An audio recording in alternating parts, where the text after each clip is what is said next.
자, 이제 문서를 풀어볼게요. 그러니까 문제를 풀어볼게요. 자, 어떻게 하면 될까요, 여러분? 자, 이제 RQ가 기억을 해야 돼요. 복사를 해놔야 되죠. 여기다가 요거를 여러분 제가 한번 이렇게 바꿔볼게요. 요거는 이렇게 해도 딱히 상관이 없죠. 이렇게.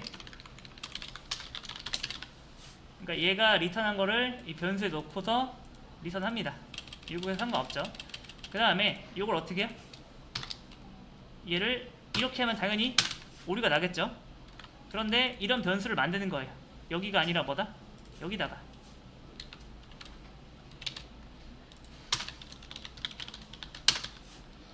자, 이렇게 하면은 딱히 바뀐 건 없어요. 지금 뭐 한 거예요? 기존에 달라진 건 뭐죠?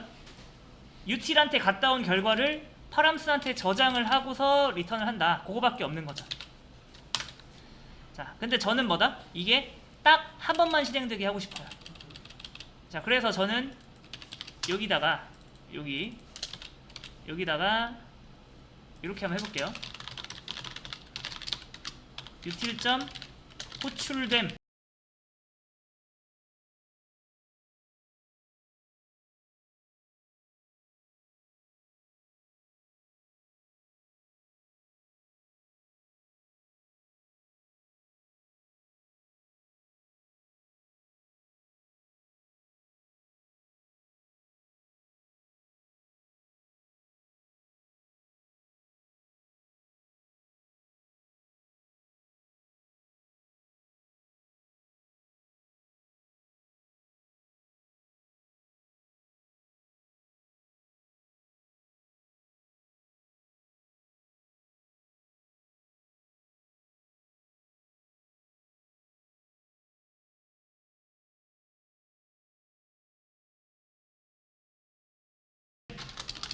이렇게 해볼 거고요. 그 다음에 여기다가는 뭐예요?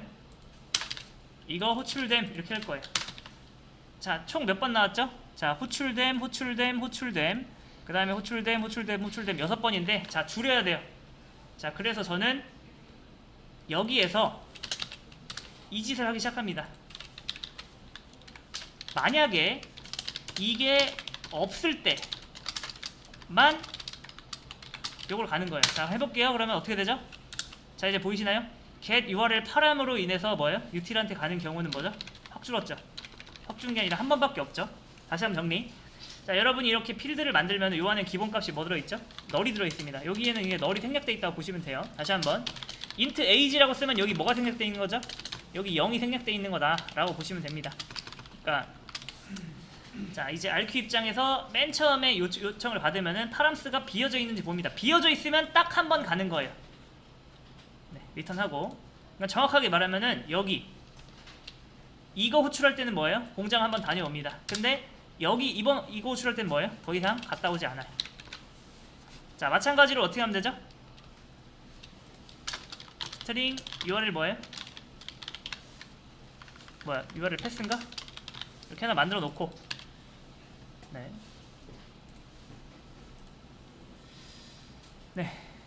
여기서 이제 어떻게 해요?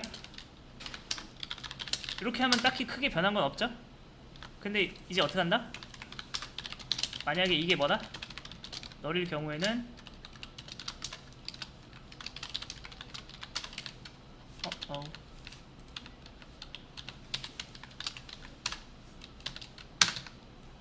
자, 보이시나요?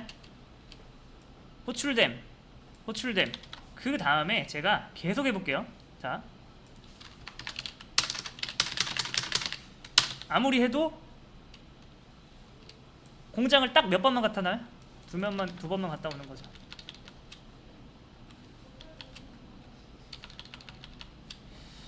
왜 이렇게 썼지? util인데.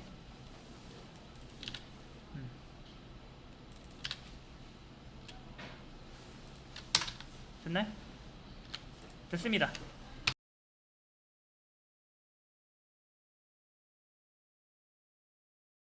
자, 이제 문서를 풀어볼게요. 그러니까 문제를 풀어볼게요. 자, 어떻게 하면 될까요, 여러분?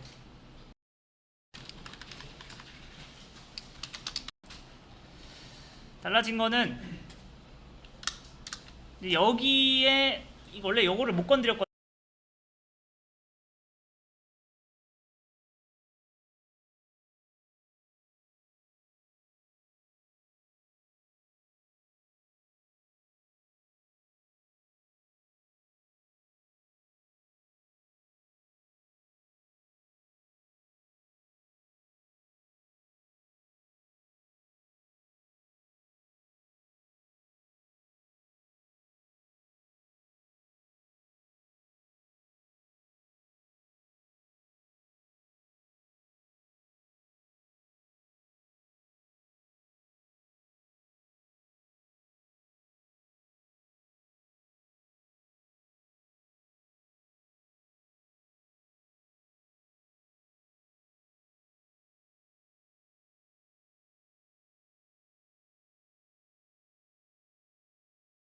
영상이 많이 늦었어요. 간만에 준비한 이번 영상의 주제는 자바스크립트를 배울 때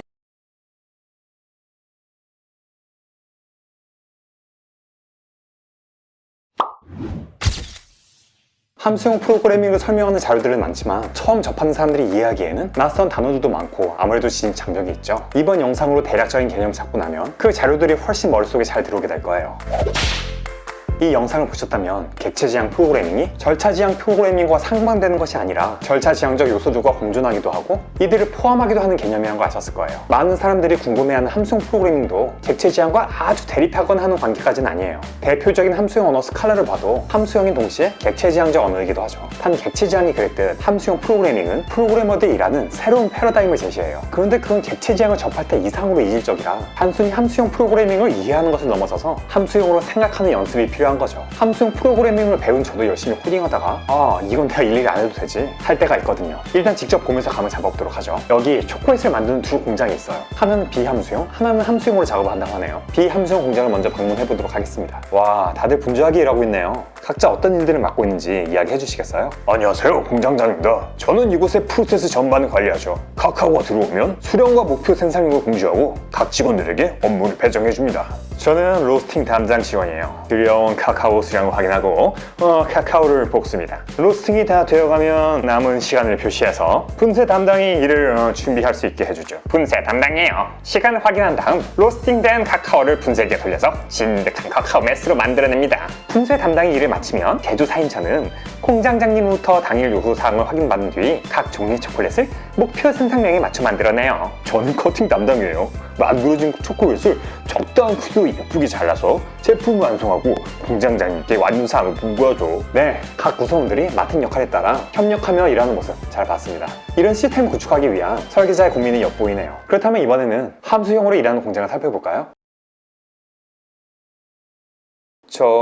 이 공장에서 본인의 역할이 무엇이고 공장 프로세스에서 다른 직원들과 어떤 협업이 이루어지는지 말씀해 주시겠어요? 공장 프로세스라 그런 건 잘 모르겠고요. 전 그냥 뭐가 들어온 대로 로스팅해서 내보냅니다. 전 분쇄 덕후 갈갈이에요. 구멍으로 모두 들어오면 협통 하고 갈아서 아주 그냥 곤죽을 만들어 내보내죠. 네네, 감사합니다. 다음 분은요? 저요? 나도 여기 직원이구나. 전 그냥 카카오 메스가 들어오면 초콜릿을 만들어 내보내요. 알겠습니다. 그럼 마지막 분은 아따 싸그름이 얼른 그냥 뭘 넣어자 썰든가지 상가시키 말 걸고 지랄이여. 니부터 학사람으라! 감사합니다.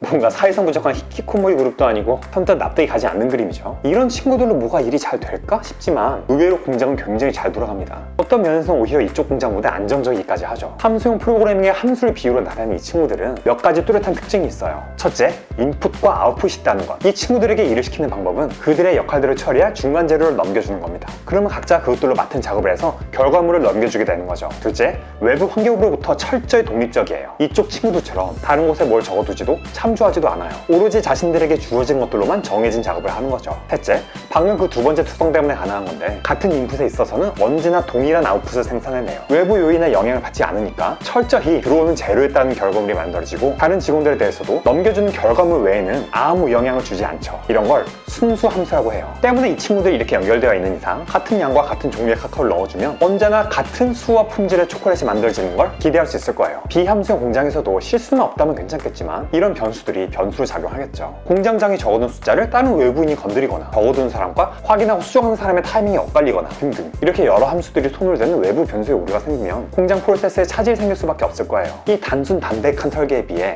문제의 소지가 더 많다는 거죠. 왜 변수가 변수라 불리는지 좀 더 이해가 가지 않나요? 함수형 프로그램이 주목받게 된 이유 중에 하나가 이와 같은 부작용에 의한 문제로부터 보다 자유롭다는 거예요. 여기서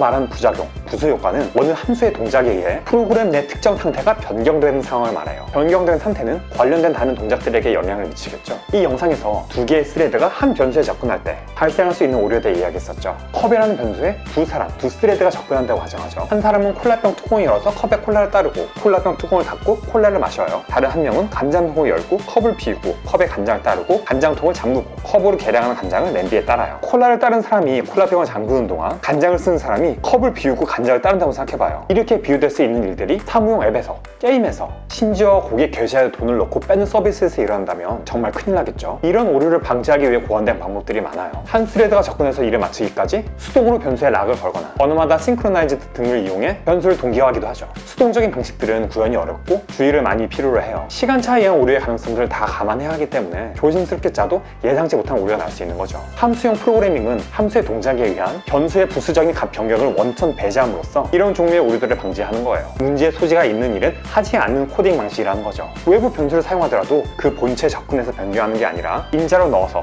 사본으로 복사해가서 작업하는 거기 때문에 어떤 작업을 하든 부작용은 일어나지 않아요. 그래서 하는 분들이 있을 거예요. 어떻게 아무 변수값도 바꾸지 않으면서 고정값만 쓰면서 소프트웨어를 만들 수 있지? 아무런 상태 변화를 일으키지 않는다는 말은 아니에요. 카카오가 초콜릿이 되지 않는 공장은 의미가 없잖아요. 모든 걸 100% 함수형 기준에 맞추는 건 어렵겠죠. 하지만 적어도 일정 단위의 작업에 있어서는 부수효과 없이 안정적이고 예측 가능한 프로그램을 짜는 게 함수형 프로그래밍인 거예요. 프로세스의 발전 속도가 사용자의 필요에 뒤처지면서 멀티코어에 의한 멀티 프로세싱이 중요해진 오늘날 함수형 프로그램은 그래서 더더욱 주목받고 있어요. 그렇다면 이제 함수형 프로그래밍의 대표적 특징과 요소들을 살펴볼게요.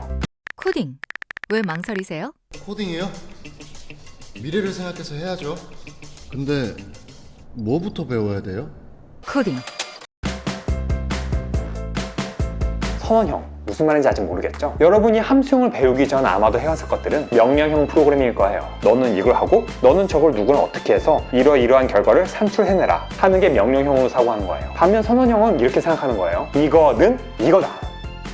너무 단순해서 적응이 잘 안 되죠? 아까 말했듯 함수형 방식으로 짜인 함수, 순수한 함수들은 인풋만 똑같으면 절대 다른 요인에 의한 변수가 없어요. 그러니까 이렇게 연결된 함수들에 이 인자를 넣은 건 무조건 이 결과라고 장담할 수 있겠죠. 명령형에서는 변수에 대해서만 이거는 이거다 식으로 생각하고 함수는 이런 것들을 처리하는 행위적인 개념으로만 다가왔을 거예요. 이제는 함수도 변수처럼 생각할 수 있어 하는 거죠. 함수를 값으로 바라보고 프로그래밍을 하는 거예요. 자바나 C 같은 언어만 다뤄보신 분들은 의아할 거예요. 함수가 값이라고? 변수처럼? 한편 자바스크립트를 써보신 분들은 이 코드처럼 선언할 수 있는 함수가 이렇게 변수의 값 형태로도 선언되는 걸 보신 적 있겠죠? 처음 보시는 분들은 잠시 살펴보세요. 자바스크립트 ES6부터는 더 간결하게 화살표 함수를 작성하기도 해요. 화살표 함수식을 처음 접하신 분들은 앞으로 보여드릴 몇 예시에 이 둘을 병행할 테니까 미리 익숙해지시면 좋을 거예요. 여튼 이와 같이 변수에 담긴 함수들은 이렇게 호출하기도 혹은 다른 함수 등에 이렇게 콜백으로 넣어주기도 하죠. 자바 같은 언어에서도 람다식 같은 이런 오는 메소드가 콜백으로 넣어지는 경우를 보신 분들 있을 거예요. 물론 이 함수 또는 함수들의 연결만으로는 숫자나 문자열, 불리언, 객체 같은 손에 만져지는 결과값들이 만들어지진 않아요. 이 자바스크립트 코드를 살펴볼까요? 함수형으로 짜야 하니까 들어가는 인자 그리고 나오는 리터 값이 있어야 하고 다른 아무 부수적 변화도 주지 말아야겠죠. 숫자로 인자를 받으면 거기에 2를 곱해서 반환하는 함수예요. 이 함수 자체로는 숫자 형식의 결과값이 나오지 않아요. 어느 숫자든 인자로 들어가야 손에 잡히는 숫자 값이 나오죠. 하지만 어쨌든 함수와 인풋으로 하는 일은 일정하기 때문에 여의주만 물려주면 용으로 승천하는 이 무기처럼 언제든 숫자만 붙여주면 그 인자로서 절대 예측 불가능한 값을 내게 될 상태라는 값으로 이 함수를 바라볼 수 있는 거예요. 물론 순수 함수라면 말이죠. 그런데 함수를 값처럼 바라봐서 뭘 하려는 걸까요?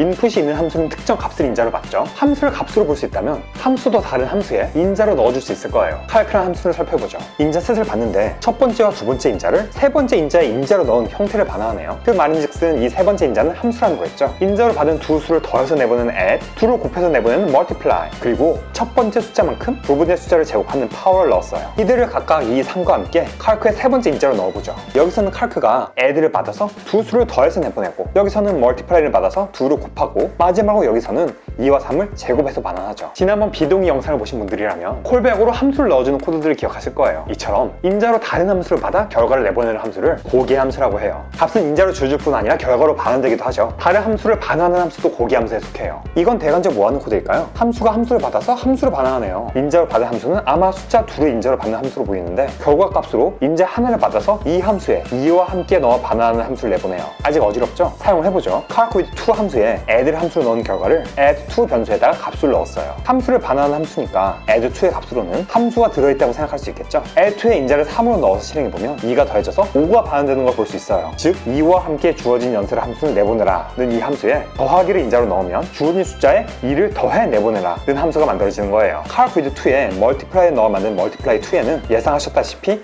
3을 넣으면 6이 결과로 나오죠. 프로그래밍이 동작하는 중에 함수가 만들어진다. 사고의 영이 확 넓어진 느낌 들지 않나요? 이렇게 다른 함수를 인자로 바거나 결과로 반환하면 고기 함수를 이용해서 더 유연하고 다채로운 프로그래밍이 가능해질 거예요. 여기까지는 비교적 많은 사람들에게 익숙한 자바스크립트로 예제를 진행해 왔는데요. 자바스크립트는 함수용 프로그래밍을 위해 만들어진 함수용 특화 언어는 아니죠. 하스킬이나 엘릭서, F샵처럼 함수용을 내건 언어들 중에 가장 많이 사용되는 것 중 하나로 스칼라가 있어요. 정확히는 순수 함수용 언어라기보다는 부정형에 있어 어느 정도 타협한 언어라고 하지만, 오늘 영상에서 함수용 언어들의 특징들을 보여주기엔 충분할 거예요. 아까 자바스크립트로 작성한 코드들을 같은 이름의 스칼라 함수로 작성한 코드예요. 파이썬처럼 def로 함수를 정의하고 ES6부터의 자바스크립트처럼 화살표 함수를 사용해요. 자바처럼 인자와 결과의 자료형이 명시되어 있죠. 그런데 이 인자의 자료형이 색다르지 않나요? 정수 인자 2를 받아서 정수를 반환하는 화살표 함수의 형태를 띠고 있어요. 세 번째 인자로 이러 함수를 받는 고기 함수임이 함수 정의에 나타나 있죠. 함수를 반환하는 함수도 마찬가지예요. 여기까지는 스칼라의 특징이고, 함수형 언어를 특유의 독특한 기능을 알아볼게요. 정수 인자 2를 받아다 더해서 내보내는 함수의 인자 부분을 이렇게 바꿔서 작성해 볼게요. 이 함수로 2와 3을 더하려면 이렇게 실행해야 돼요. 이 모습을 보고 뭔가 떠오르신 분들이 있을 거예요. 여기서 이렇게 잘라보면 숫자 하나를 인자로 받는 함수의 실행 모습이죠. 맞아요. 이렇게 add2라는 변수에 대입해서 숫자 하나를 2에 더하는 함수를 만들 수 있는 거예요. 이처럼 여러 인자를 받는 함수에 일부 인자만 넣어서 나머지 인자를 받는 다른 함수를 만들어낼 수 있는 함수형 프로그래밍 기법을 커링이라고 해요. 한국에서는 카랭이라고도 하죠. 자바스크립트처럼 함수를 다루는 다른 언어들에서도 보다 정확하지만 이런 식으로 흉내는 가능해요. 화살표 함수를 사용하면 스칼라만큼은 아니어도 보다 간결하게 표현이 되죠. 바인드 함수 또는 로데시 같은 라이브러리를 이용해서 자바스크립트에서도 커링을 제대로 사용하는 방법들이 있으니까 검색하셔서 알아보셔도 좋을 거예요. 이 커링을 사용하면 인자들이 다 준비되지 않았을 때 부분 적용된 상태 함수를 만들어서 만연해 두거나 다른 함수에 인자를 넘겨주는 등 로직을 짜는 방식이 더 풍성해지고 코드량도 줄일 수 있을 거예요. 마지막으로 함수형 프로그래밍의 핵심은 아니지만 사실상 떼어 생각하기 힘들 만큼 함수형에서 많이 사용되는 함수 컨비네이터들을 살펴볼게요. 배열이나 리스트 같은 컬렉션에서 자주 사용되는 기능들인데요. 다음과 같은 작업을 한다고 생각해보죠. 교내 단기 알바에 학생들을 모집해요. 선발 기준은 이과생으로 선착순 3명이에요. 뽑힌 학생들의 이름 그리고 괄호 안에 전공을 표시해서 스페이스로 나뉜 문자열을 출력하는 작업이에요. 먼저 자바스크립트에서 비함수형 코드로 짜보죠. 더 짧게 짜는 방법이 많지만 쉽게 가볼게요. 지원한 학생들의 리스트가 있죠. 이과생들만 모아 담을 배열을 둬요. 먼저 포뮬러를 돌려서 배열 안 학생들 중에 이과인 학생들만 이 배열에 담아요. 벌써 i란 변수, 필터드란 배열 변수가 학생들을 쭉 스캔하는 동안 영록부 값이 바뀌죠. 그렇게 이과생들만 골라 넣은 다음 배열 내 요소를 첫 셋만 남기고 잘라내요. 이것 역시 부수 효과예요. 결과로 반환할 문자의 변수를 마련해두고 마지막으로 이 배열에 또 포문을 돌면서 이름과 괄호 안 전공명을 이어붙여요. 이 단순해 보이는 작업 안에 많은 부수 효과가 일어나고 코드도 장황하죠. 함수형을 접해보지 않으신 분들은 이런 식의 코드들을 당연하게 열봤을 거예요. 스칼라를 이용해 짜볼까요? 스칼라의 컬렉션 리스트에는 요소들을 특정 방식으로 처리하는 많은 함수들이 있어요. 먼저 필터, 해당 리스트의 요소들 중에 함수 인자로 주어진 기준을 충족하는 요소들만 골라서 리스트로 만들어 반환해요. 고개 함수죠. take는 인자로 주어진 개수만큼만 앞에서부터 뽑아서 내보내요. map은 각 요소들을 주어진 함수에 넣어서 그 결과물 형식으로 변환해 놔요. fold left는 요소들을 역시 인자로 주어진 함수대로 축적되는 작업을 거쳐 한 요소로 만들어 반환하죠. 어떤가요? 훨씬 간결하고 가독성 좋고 기동차죠. 함수형 언어나 함수형 프로그래밍을 위한 라이브러리들에는 이렇게 컬렉션 내 요소들을 다양하게 연속적으로 처리할 수 있는 많은 도구들이 탑재되어 있어요. 예전에는 여러분이 직접 폼을 돌려가며 변수 지정하며 하나하나 설계하고 작업해야 했던 필수의 여지도 있고 부작용도 불가피한 작업들을 함수형 프로그래밍에서는 이 다양한 도구들의 작동과 사용법을 익혀놓았다가 적재적소에 어떻게 활용할지 생각해서 갖다 붙이면 되는 거예요. 오, 이런 것까지 함수로 만들어져 있어? 싶은 기능들이 시간을 들여서 외워야 할 만큼 풍성하게 준비되어 있거든요. 코딩할 때 사고하는 방식이 바뀐다고 했죠. 전에는 이것들을 어떻게 구현할까 하고 하나하나 설계했지만 이제는 어떤 것들을 갖다가 이어붙이면 이게 구현될까가 되는 거죠. 알겠나요? 자바스크립트에서도 로댓이란 라이브러리의 기능을 이용해서 이처럼 방금의 스칼라 코드와 거의 똑같이 짤 수 있어요. 뿐만 아니라 이제는 함수형 언어가 아니더라도 리액티브 X에서 제공하는 라이브러리들을 이용해서 거의 모든 인기 언어들에서 이런 기능들을 사용할 수 있어요. 리액티브 X는 나중에 따로 영상을 다뤄보도록 할게요. 아까도 언급했지만 폴문이나 while문 등 반복문의 요소들은 특정 변수의 상태 변화, 즉 부수 효과를 필요로 해요. 때문에 함수형 프로그래밍에서는 이 영상에서 다뤄왔던 부수 효과를 일으키지 않는 재기 함수를 많이 사용하죠. 함수형 언어들이 보통 꼬리 재기를 지원하는 건 당연하겠죠. 짧은 영상으로 대충 감은 잡을 수 있을 만큼 함수형 프로그래밍을 설명해봤어요. 스코프, 컬바이네임, 모나드 등 함수형 프로그래밍에 대한 더 고급스러운 개념들도 검색해서 찾아보시면 전부 다 쉽게 이해할 수 있을 거예요. 처음에는 낯설겠지만 함수형 프로그래밍에 익숙해지고 적절한 곳에 응용할 수 있게 된다면 코딩이 한층 쉽고 재밌어질 거예요. 그럼 다음 영상에서 찾아뵙겠습니다. 즐거워하세요.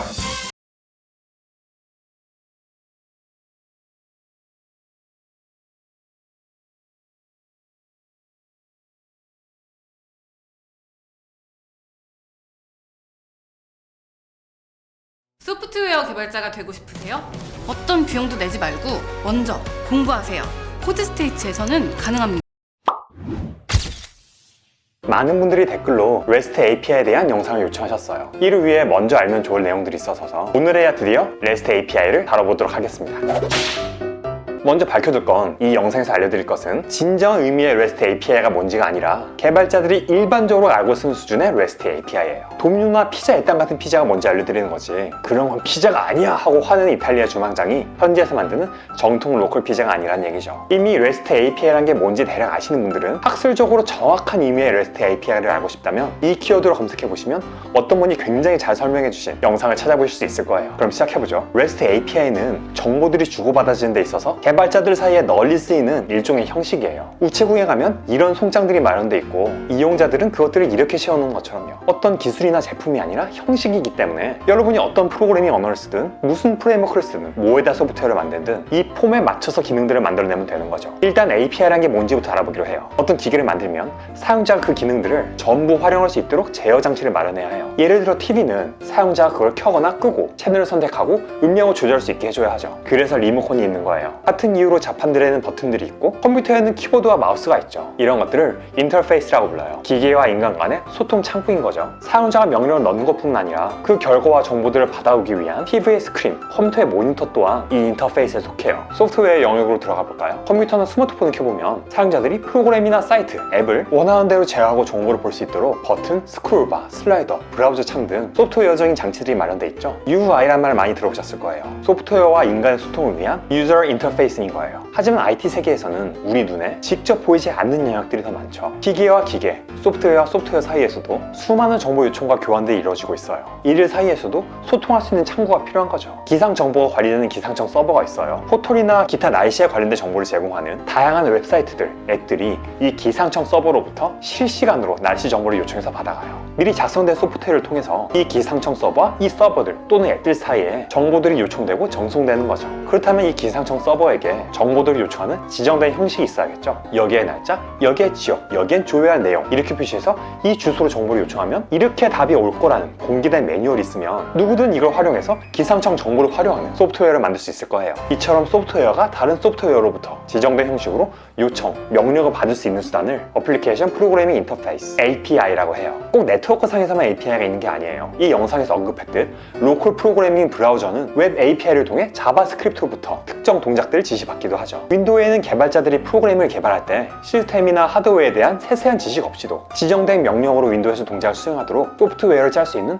윈도우스 API를 제공해요. 이 함수를 넣으면 윈도우가 이렇게 해준다는 걸 알면 개발자들은 그 명령어들로 코드를 짜면 되는 거죠. 이제 API라는 게 뭔지는 분명히 이해가 되셨을 거예요. 그럼 그 중에서 REST API가 뭔지 알아보도록 하죠. 이 영상에서 다뤘던 뷰 예제처럼 프론트엔드 웹에서 서버에 데이터를 요청하거나 배달 앱에서 서버에 주문을 넣거나 등 이런 서비스들에서 오늘날 널리 사용되는 것이 REST 엑스트라 형식의 API예요. 과거의 SOAP이란 복잡한 형식을 대체한 거죠. REST의 가장 중요한 특성은 각 요청이 어떤 동작이나 정보를 위한 것인지를 그 요청의 모습 자체로 추론이 가능하다는 거예요. 사실 만들고자 하는 서비스에서 기능 자체만 중요하게 생각한다면 REST고 뭐고 생각할 필요 없이 동작만 하게 만들면 그만이죠. 어떤 학원에 반과 학생들에 대한 API를 만들 때 이 주소 끝에 1을 붙이면 반들 리스트, 헬로를 붙이면 학생들 리스트, 협정을 붙이면 담아진 정보들 학생 정보 수정, 이런 식으로 서버를 짜도 이에 맞춰 요청을 보내는 앱을 만들면 서비스의 기능 자체는 문제가 없을 거예요. 문제는 서비스를 이 개발자 혼자 만드는 게 아니라는 거죠. 당장은 혼자라도 나중에 이 일을 인계받을 개발자나 이 API를 활용해서 다른 제품을 만들 개발자들은 굉장히 일하기 힘들어질 거예요. RESTful하게 만든 API는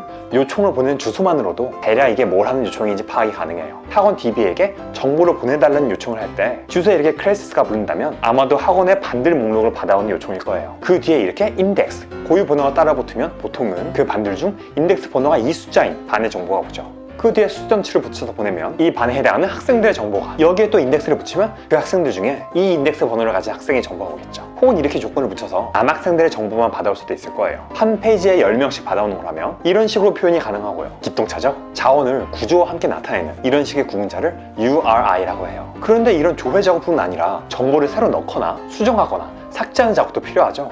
이들 통틀어서 create, read, update, delete, CRUD라고 해요. 서버에 REST API로 요청을 보낼 때는 HTTP라는 규약에 따라 신호를 전송해요. 우체국에서 뭘 붙일 때 일반 우편, 등기, 택배 등 다양한 방식이 있듯이 이 HTTP로 요청을 보낼 때도 다양한 메소드가 있어요. REST API에서는 이 4가지 혹은 이 5가지를 사용하죠. 소포가 편지보다 더 많은 걸 담을 수 있듯이 POST, PUT, 패치에는 body라는 주머니가 있어서 정보들을 get이나 delete보다 많이 그리고 비교적 안전하게 감춰서 실어 보낼 수 있어요. 사실 이것들의 기능이 특정 용도에 제한되어 있진 않아요. 예를 들어 이 POST 하나로도 데이터를 읽고 쓰고 수정하고 지우고까지 다 할 수 있죠. 하지만 누구든 각 요청의 의도를 쉽게 파악할 수 있도록 RESTful하게 API를 만들기 위해서는 이들을 목적에 따라 구분해서 사용해야 해요. 먼저 get은 아까 보여드린 것처럼 데이터를 read, 조회하는 데 사용해요. 이런 URI에 get으로 보내는 요청이 있다면 개발자들은 이 반에 학생들을 보내는 요청이구나 하고 대번에 짐작할 수 있죠. post는 create, 새로운 정보를 추가하는 데 사용해요. 이 반에 새 학생이 들어와서 정보를 추가하려면 이렇게 URI를 짜고 post 요청을 작성해서 body에 새 학생의 정보를 실어보내죠. 학생의 인덱스는 보통 정보가 추가되면서 생성되기 때문에 post 요청에서 이를 명기할 필요가 없겠죠. 그런데